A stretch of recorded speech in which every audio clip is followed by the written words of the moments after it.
It's not just Russia. It's not just China. It's individual states themselves. These individual states are starting to move their assets away from dollar denominated holdings into physical gold.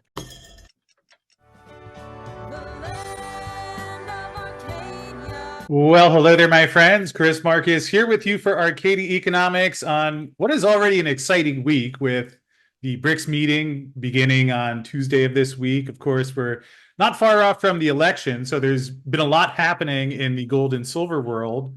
Although, even aside from that, there's another manner and area of the market in which we've seen some growing changes in the past couple of years, because it's not just the BRICS or the Eastern countries talking about gold and silver. We're actually seeing that increasingly on a state level here. And fortunately, joining me today, someone who's been doing some great work on that as part of the Sound Money Defense League and keeping track of things and also helping to push some of these policies forward, joined by JP Cortez. And JP, it's nice to finally meet you. I've caught several of your interviews over the years and appreciate what you're doing. And perhaps, first of all, welcome on in. How are you? I am doing great, Chris. Thank you so much for having me. It's an honor to be on. I'm a longtime listener, so I really appreciate the work you're doing as well. Great. Well, to begin, why don't you just give people an idea of what you guys are doing at the Sound Money Defense League, and then with that context, then we can dig into some of the changes that are actually happening as a result of that. Yeah, absolutely. So again, my name is JP Cortez. I'm the executive director of the Sound Money Defense League. We're a project owned by Money Metals Exchange, a national precious metals dealer, and we're a nonpartisan advocacy group advocating for the remonetization of gold and silver. We believe in using gold and silver not necessarily just as savings or not necessarily just as an investment, but rather as money. And we have found that there are a lot of disincentives, a lot of regulations standing in the way from people actually being able to do that. So we found that the most effective thing that we can do to remonetize the metals is to remove the taxes on them. In some states today, when you buy precious metals, you're going to get hit with a sales tax. In most states, when you sell the metals, you're going to get hit with a state income tax, and then the feds are going to charge you a third time. So today, using gold and silver as money is unworkable. It's untenable. There's too much friction in the regulation and the taxation that surrounds this industry. Fortunately, I'm happy to say that in our 10th year of advocacy, the Sound Money Defense League, we've also experienced our most legislatively successful campaign year yet. This year, we worked on 7 legislative projects that spanned across the country that were signed into law by state governors. These are pieces of legislation that remove sales tax on purchases of precious metals. They remove income tax on the capital gain when you sell your metals. They remove state income tax. These are pieces of legislation that protect dealers from onerous harassment laws.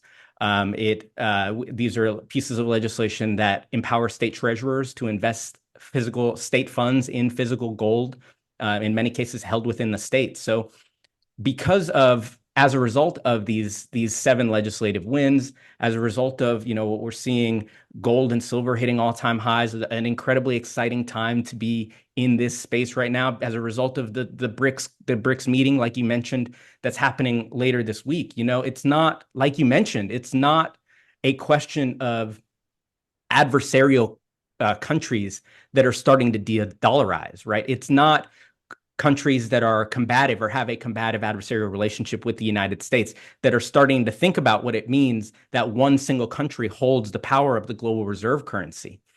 So it's not, just Russia. It's not just China. It's individual states themselves. These individual states are starting to move their assets away from dollar denominated holdings into physical gold. And on top of that, it's not just states either. It's individuals. We're seeing this happen unlike anything we've seen in the last 10 years that I've been doing this, right? In these 10 years, we went from begging legislators, begging lawmakers, running around with draft model legislation saying, hey, please introduce this bill. This is important. And that's not the case anymore. 10 years later, we are inundated with requests from legislators saying, hey, I heard what you did in Alabama or in Nebraska, in Wisconsin, in West Virginia, in Tennessee. We want to bring that to our state as well. How can you help? And so it's such an exciting time. And we're seeing 28 states this year consider legislation like this, more than 65 different pieces of legislation. So there's there's a new watermark here for what it means for the state to be a responsible fiduciary custodian of state assets. And of course, that trickles down to the individual level where individuals are applying and living their own gold standard. And to our end, removing the regulations and taxes that keep people from doing that is the most impactful thing that we've found that we can be doing. Yeah, and I think it's obviously a pretty important thing to be doing right now, and something you touched on in there where you said it's not just the BRICS, but it's the states. And what I've found interesting in a lot of these articles I've come across in the past year, many of which have been referencing what you guys are doing, the people that are signing these, they say the same things as you hear from Putin and from BRICS nation countries that are concerned. Here we have Ben Hansen from Nebraska. Gold and silver are the only forms of currency mentioned in our Constitution. And here, balances to our federal government's unending devaluation of our paper currency. So it's obviously it's not rocket science to see what trajectory we are on here. But JP, of course, and oh, I'm sorry, I just want to hit on that. That's what you said there, Senator Hansen. What we did in Nebraska, the bill that passed this year, it's a bill that eliminated the income tax on gold and silver. It's a bill that redefined the already existing definition of gold and silver bullion to include foil and notes to, for example, items like gold backs, you may have heard. So this ensures that items like that are included in the state's exemption for on purchases of gold and silver items. And importantly, the last part of that bill that we wrote in included a section that it included anti-CBDC language. It included language that said CBDCs cannot be foisted upon the people of Nebraska. We will not accept, we cannot be forced to pay taxes or forced to transact in this digital money. So, Senator Hansen is a great example of legislators who, I don't, not everyone can be Ron Paul, of course, but at a time like today, more people are questioning these ideas of money. We haven't really had a reckoning in money since 2008, since the original financial crash. And back then, people were talking about money, and then it sort of died down because of the easy money, because of the money printing, because of artificially low interest rates. No one's talking about the trouble of easy money when times are good. But inflation starts to tick up and policies start to change and interest rates start to rise. And all of a sudden, you have these more than 8,000 state legislators that are elected across the country who are suddenly starting to get emails and ask questions within themselves like, hey, wait, what is money? Why do we use money? Should our money be backed by something? Wouldn't it be better if it was instead of its value hanging on the whims of expedient politicians? And so even the non-libertarians, even the non-anarchists, the non-Ron Pauls, they're starting to ask these questions as well. Most recently, New Jersey is a great example. New Jersey is not exactly known as a low-tax state. This is one of the deepest blue states in the United States, one of the highest tax jurisdictions in the entire country. And we introduced a bill that eliminated the sales tax on gold and silver coins, bars, and rounds. And the bill made its way through the entire legislative process without a single dissenting vote. Not a single member of the New Jersey State House or the New Jersey Senate voted no. And that's so strange. Normally politicians are saying, wait, this is tax revenue. We can use this money. They see industries and they see dollar signs. But even in New Jersey, they're seeing gold and silver and saying, wait, this is an escape for the average person. Homeownership has the doors to homeownership have been shut in the faces of so many Americans. And now they need to find other mediums, other ways to save, other ways to have the value of their money grow. And gold and silver offer that opportunity. Even in New Jersey, they're seeing that. So it's not about red or blue. It's not politics, because inflation affects everybody. Yeah, I know what you mean. And it's interesting, as I was listening to one of your interviews this morning, I was thinking where it's kind of hard to be against this if a politician is really fulfilling an oath to serve the people. I mean, the inflation's happening, price increases happening, and might add the Sound Money Index, which just hit its 10th year anniversary. We can see my home state of New Jersey ranking in the 49th slot so there. This is we're beating California, though. All right.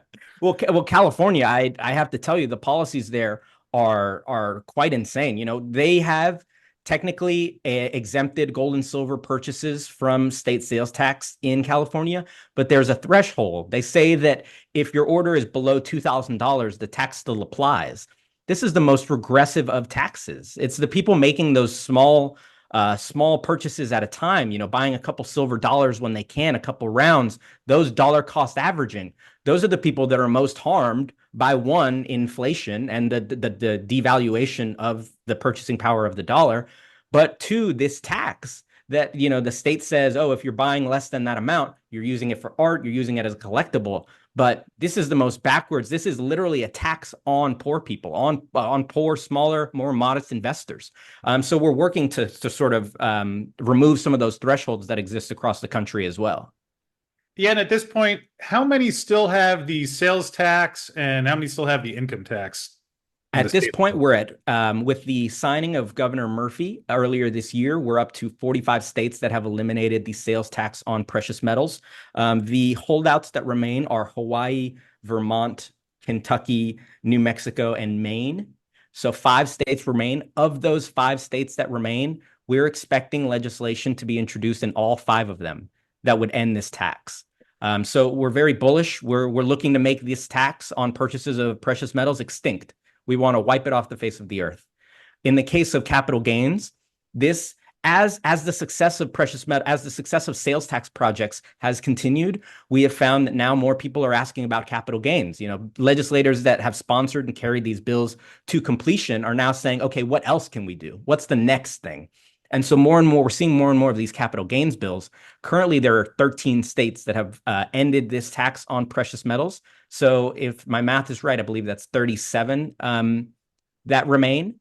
But of those 37, we've got a dozen states that have introduced legislation to end this capital gains tax on what is many times a phantom gain. A nominal rise in the price of gold does not necessarily mean that the asset, quote unquote, increased, but rather that the devaluation of the dollar, it takes more of the same units or notes to purchase the same 1 ounce of gold than it used to before. This is a nominal depiction of the devaluation of the dollar, not of the rise of gold. And yet the state and then the feds charge you for it. So we're working to remove this as well. And then ultimately, that will be the last major friction. You and anyone in your state will be able to transact in a meaningful transactional way, going to the grocery store to buy metals, or excuse me, to buy groceries, going to a shoe store, being able to actually use precious metals if you want to. That friction will be removed. And so more people can, if they wanted to, transact in the metals. Yeah, and you mentioned going to the store, the grocery store, to buy some gold and silver. Slip of the tongue, although we're not all that far off. We have Costco of course. now, so it's that is, I think, it's not even the canary in the coal mine, because the sounds and the signals aren't even that far off. We're seeing it today, right? Costco being such a good example of, wait, this is more accessible, more available to retail investors than it's ever been. You can literally go into the grocery store and buy an ounce of gold. I mentioned earlier gold backs, this being an innovation in this space that we haven't seen in a while, where you have physical bills. The psychology of having actual physical money bills that you carry around in your wallet is something that most Americans it's completely foreign. We're seeing things like digital asset. We're seeing asset-backed currencies. We're seeing gold-backed currencies. So there's more and more innovation in this space, and entrepreneurs are investing more and more time and money to redefining, reimagining what money could be, rather than being a dying dollar, a dying paper note that was declared money by edict, by political power. We can imagine more than that. If gold and silver's capacity and ability as a savings medium and as a money is unlocked. Yeah, and in terms of carrying gold and silver around your wallet, I'm proud. I'm filling in my pocket right now. I got my 3 ounces. Actually, something that may come in handy in the future. These are the 1 gram. I believe these are Valcambis, and kind of nice to have those floating around. Are those the break apart bars, the multiply bars? They are. Yeah, so and it's so slick. And yeah, they're super slick. And like you're seeing, for example, gold now more fractional than it's been. You've got tiny bars of gold. you're able to transact, these smaller increments, these smaller units make it easier for people to barter. It's the sort of thought behind junk silver and being able to use that in case of barter situations. But we're seeing that now in minted bullion bars and coins and rounds. So it's a very exciting time. It's never been more accessible. And gold and silver, I think we're in the middle. We're living through the middle of a gold awakening.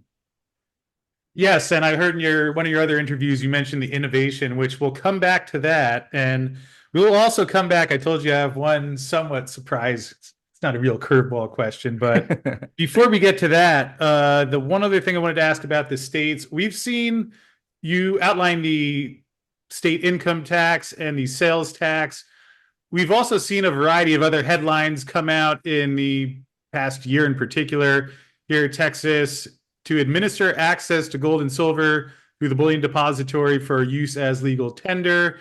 Here is one suggesting digital currency built on Texas gold, and they talk about what is being proposed there.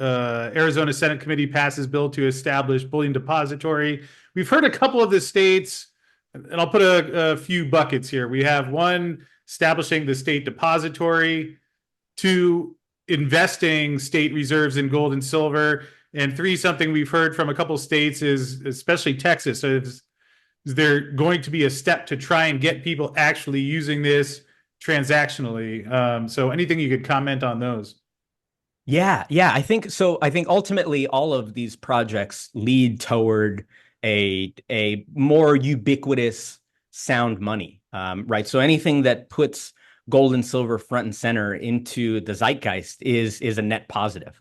I wonder, or rather, so Utah is a great example. This year, Representative Ken Ivory introduced a bill that was signed by Governor Cox that specifically listed the funds in which Utah is allowed to invest physical gold.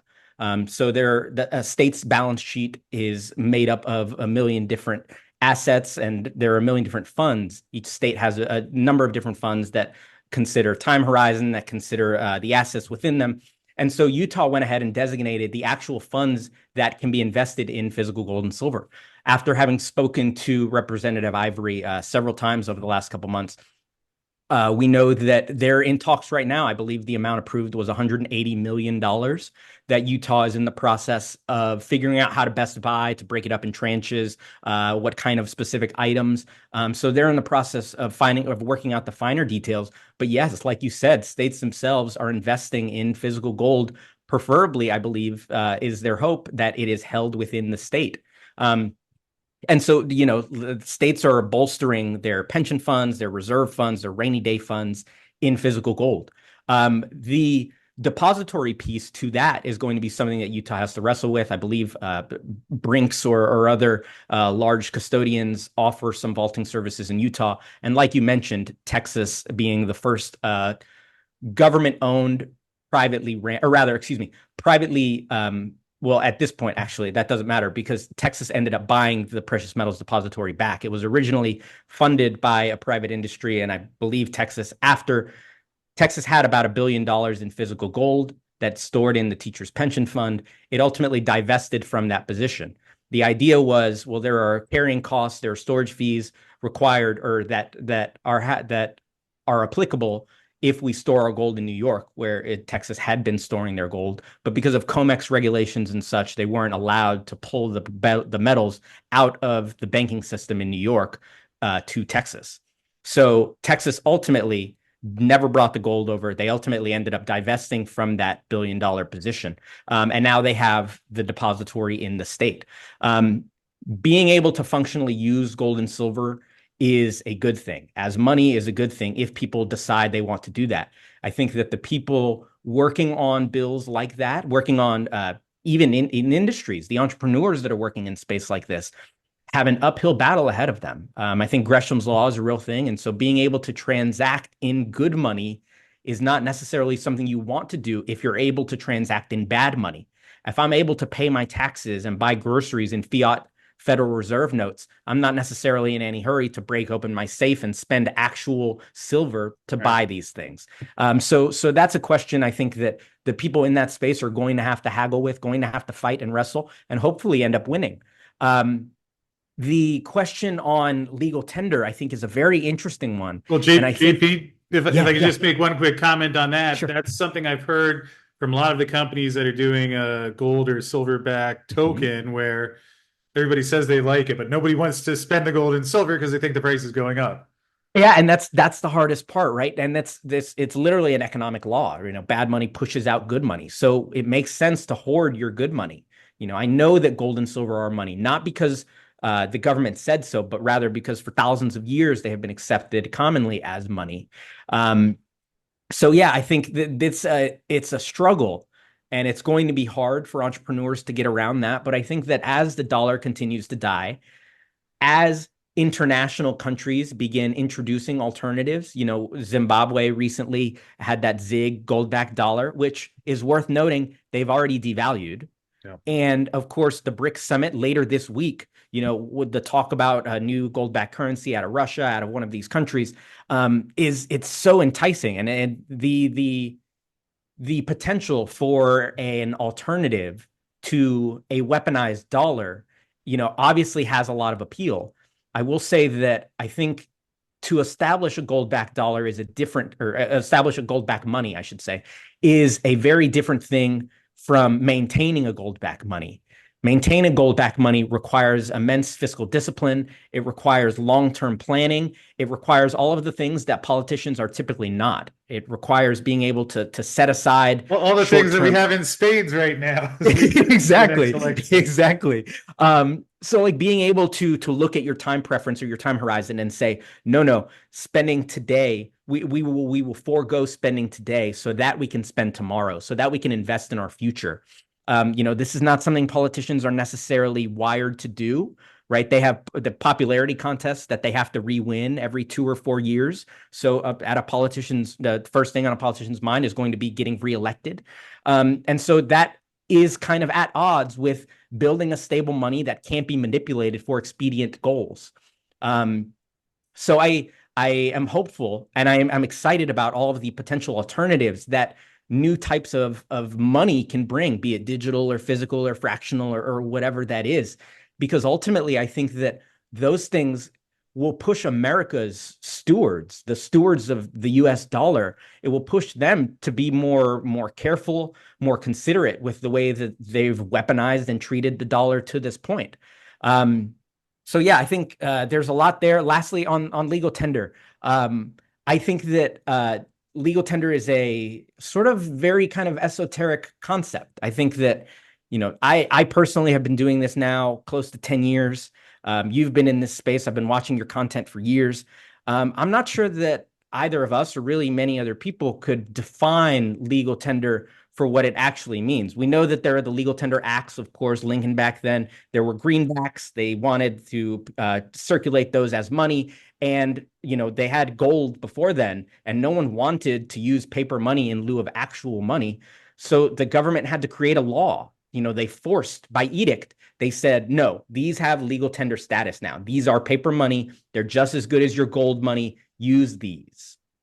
And of course, all of the history that came after that, there are the legal tender cases that are famous Supreme Court cases. There are the coinage acts. There are, many different, of course, the establishment of the Federal Reserve, the closing of the gold window, all of these little tiny cuts that eventually led to the death of gold money is sort of where we are now. And I think legal tender then becomes this sort of academic concept about a government granting permission to make something that does not have monetary properties money.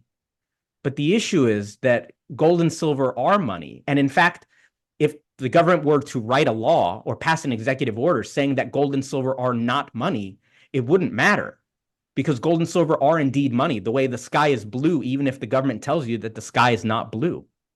So asking permission to use gold and silver as money sort of almost misses the ethos of what freedom money is supposed to be.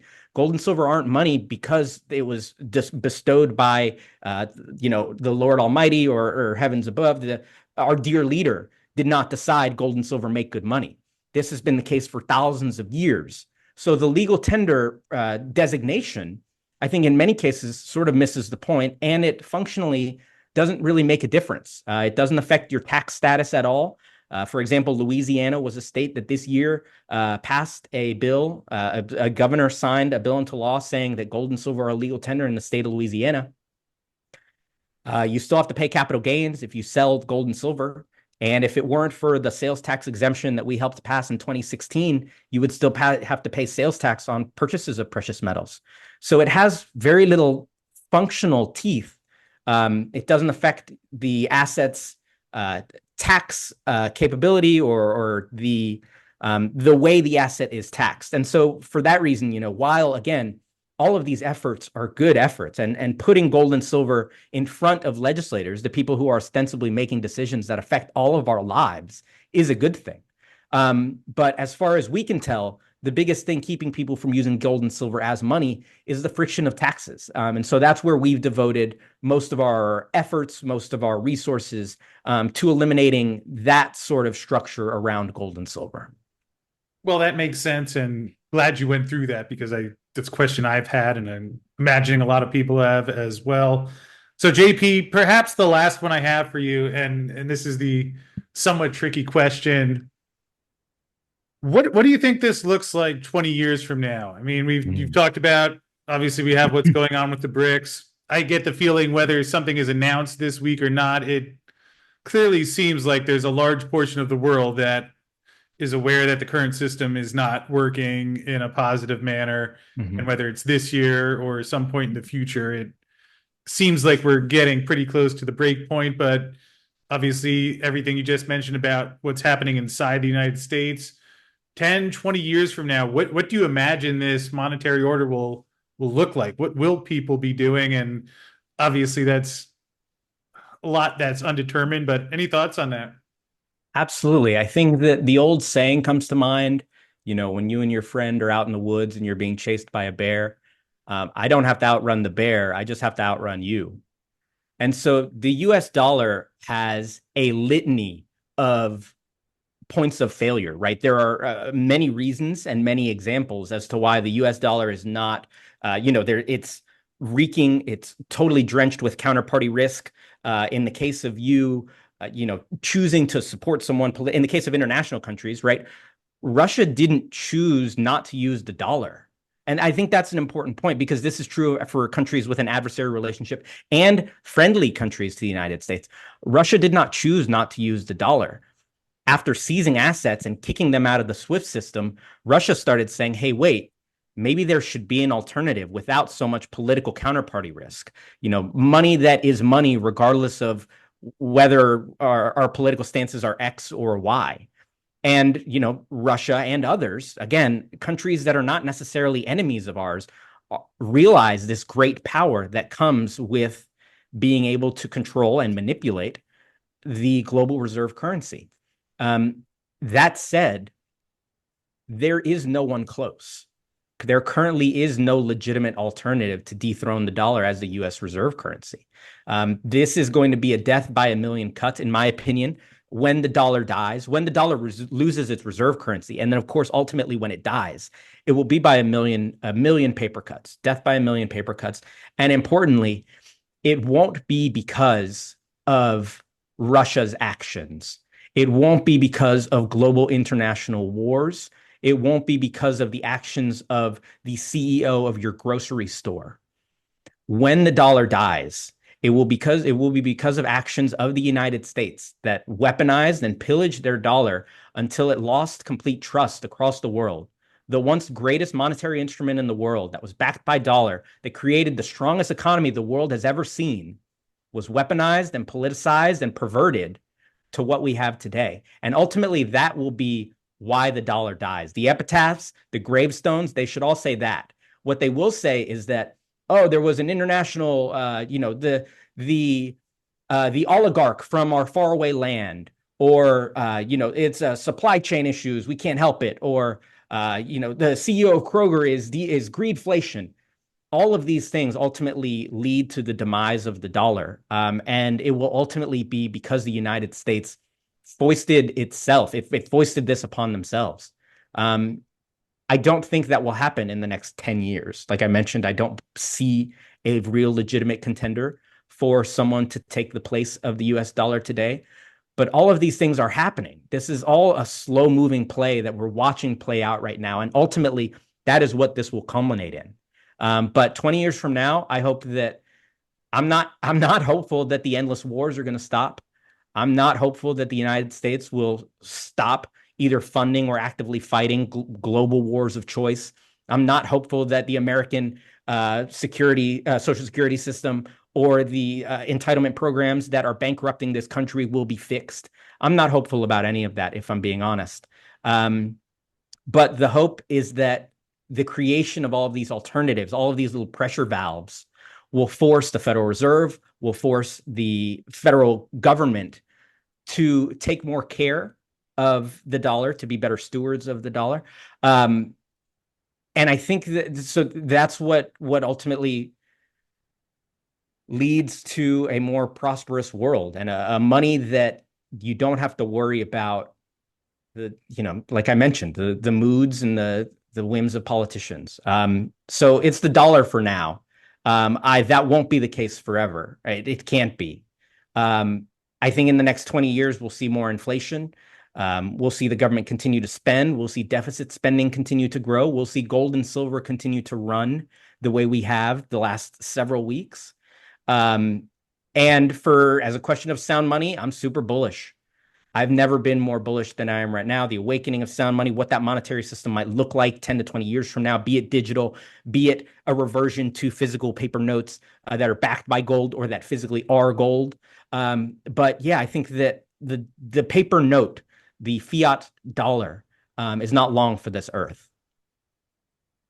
Yeah, I think it's very well phrased, especially the death by 1,000 paper cuts or a million paper cuts. We got some blood coming out already. We're not at the beginning of that process, and No doubt. either case, I am very appreciative that we do have people like you and the Sound Money Defense League helping to educate people about these things, also helping to pressure some of these politicians. And I know that's probably not the easiest thing on a day by day sometimes, but people are taking notice of what you're doing. And I appreciate you making some time to come discuss it here. And anything else you'd like to mention or perhaps point out on the site, where I'll have the link to your site as well as the actual Sound Money Index, where they can look further on my home state of New Jersey. So have a chance to move up the rankings here anytime soon. But I'm happy to tell you that the edition of the 2025 Sound Money Index, I actually just finalized. I put the finishing touches on the final draft right before I came on with you. So we'll be rolling out the 2025 Sound Money Index. I'm happy to report that New Jersey has made its way up the rankings after having passed pro sound money legislation this year. So look out for the announcement of the 2025 Sound Money Index. One thing I would like to say, when will that be coming out, JP? That will be before the end of the year for sure, likely in November. So in the next week or two, actually, I would probably say. Okay, great. Yeah, and so we'll be announcing that. So be on the lookout for that. One thing I like to say when I do podcasts or when I talk to people with an audience that understands sound money and sort of values sound money and understands why it's important what we're doing here, I would encourage all of you to become an active member in your own legislature. I understand how easy it is to look at politics, especially at the federal level, and not really see your ability to affect change.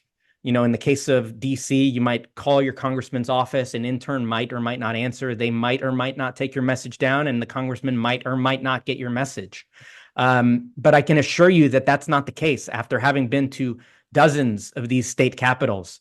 In DC, that might be the case, but in Lincoln, Nebraska, or Nashville, Tennessee, or Salem, Oregon, or Olympia, Washington, you have power in these states. And when we're working on these pieces of legislation, the single most important tool, the most powerful tool that we have in our tool belt, is people from in the state talking to their legislators, writing and emailing and calling their legislators, telling them to support these bills. So I encourage everyone to just in general be an active member of your legislature because you can affect change in your own community. But also, as far as it pertains to sound money, we have this form here on our site that you have right here. We ask you to enter your email and your zip code. The reason we do that is because in our backend, we have all of this information sorted by zip code. And that way, if you're in the middle, if we're in the middle of a legislative battle in Madison, Wisconsin, or in, Augusta, Maine, if you're in one of the states that legislative battle is happening, you will get an email. We send out key alerts with all the information for the legislators, the phone numbers, the email addresses. In many cases, we also have a pre-written message that we make it incredibly simple for you to be an active participant in these legislative battles and to do your part to help us get some of these across the finish line. So that would be my biggest encouragement. Please realize you have that power and join us in fighting these fights. Well, I really appreciate that because at the bottom of my list of questions here was what can people actually do? I think there's a tendency we all get overwhelmed with government Sure. a lot of the time, which is understandable. Yet here's something where you've mapped out what people can do and guide them and keep them updated on things. So, and I would encourage people to sign up to get the updates here. It's in the link in the description field below. And JP, I just thank you for all that you're doing and making some time to come talk about it. And we'll look forward to the new index when that's out. And we'll have to catch up and do this again soon. Thank you for having me on today, Chris. It's been so wonderful to talk to you. And yeah, I'm looking forward to talking again soon. Oh, thank you, my friend.